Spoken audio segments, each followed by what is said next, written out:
Λοιπόν, αρχικά για τις Ακαδημίες του Ποδοσφαίρου, το δυναμολόγιο είναι γύρω στα 200 παιδιά, μαζί με το εφηβικό.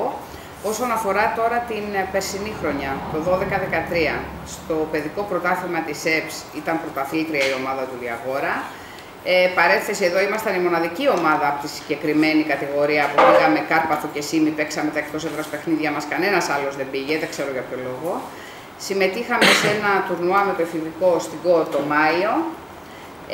Πολύ σημαντική ήταν η συμμετοχή 6 παιδιών από τη βασική ενδεκάδα, την παιδική τη δικιά μας, τη μεικτή Δωδεκανήσου και στην περιφέρεια, που σημαίνει ότι ήταν στην προεπιλογή της Εθνικής, έτσι. Τα παιδιά φτάσανε μέχρι τη δεύτερη θέση. 3 παιδιά δοκιμάστηκαν σε ομάδες της Αθήνας και της Θεσσαλονίκης, σε ένα από αυτά έφυγε υπέγραψε στον Ολυμπιακό.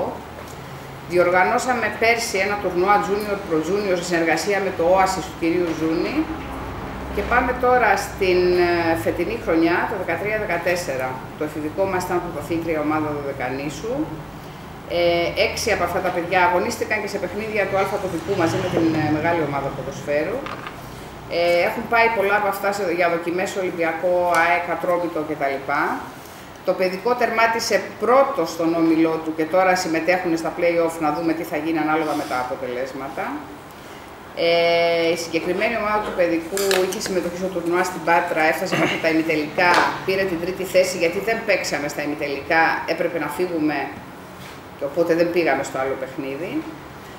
Είχαμε συμμετοχή στο τουρνουά εδώ των υποτών, πήγαν μέχρι τα ημιτελικά, παίξαν με την Πεσίκτας και οπότε πήρανε την τρίτη θέση.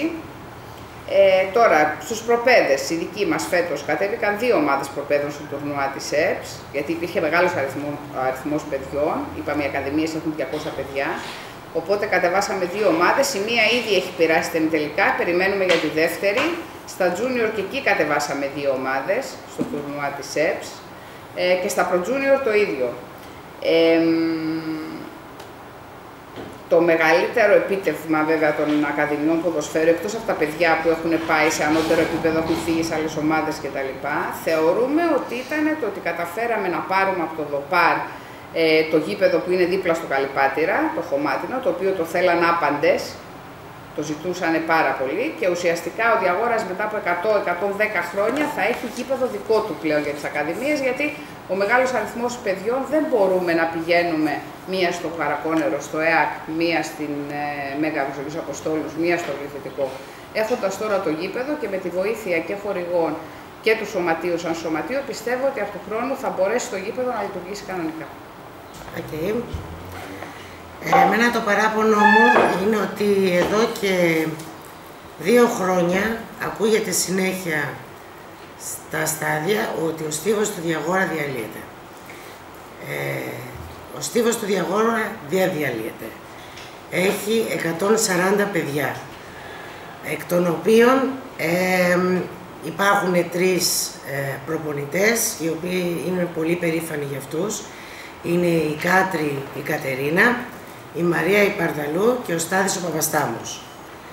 Κάθε χρόνο τα παιδιά πάνε σε πανελλήνιους αγώνες. Φέτος όμως είναι η χρονιά τους.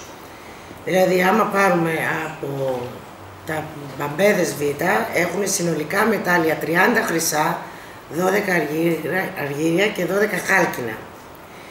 Φέτος για πρώτη φορά πάει σκητάλη του Διαγόρα σε πανελλήνιο, το οποίο αποτελείται από τον Αναστασιάδη Αντώνη, ο οποίος ήρθε πρώτος στα 150 μέτρα και 300 μέτρα με την καλύτερη επίδοση της Ελλάδας, ο Εργάς ο Γιώργος, ο Ζήφος ο Μανώλης, ο οποίος είναι πρώτος στα 400 μέτρα εμπόδια, και ο Άκης ο Βασιλιάδης.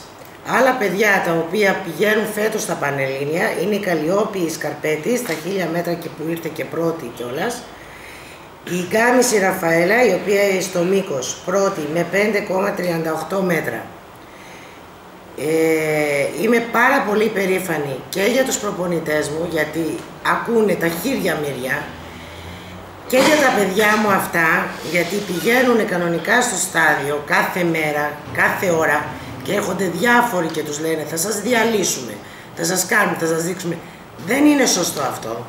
Και είμαι πάρα πολύ περήφανη που στη δικιά μου χρονιά πάει για πρώτη φορά σκητάλη στη Λάρισα, Πανελλήνιο, τον Ιούλιο του Διαγόρα. Δεν έχει ξαναγίνει αυτό. Λοιπόν, ας μην ακούω πια ότι ο στίβος του Διαγόρα διαλύεται. Να σταματήσει αυτό. Αυτά.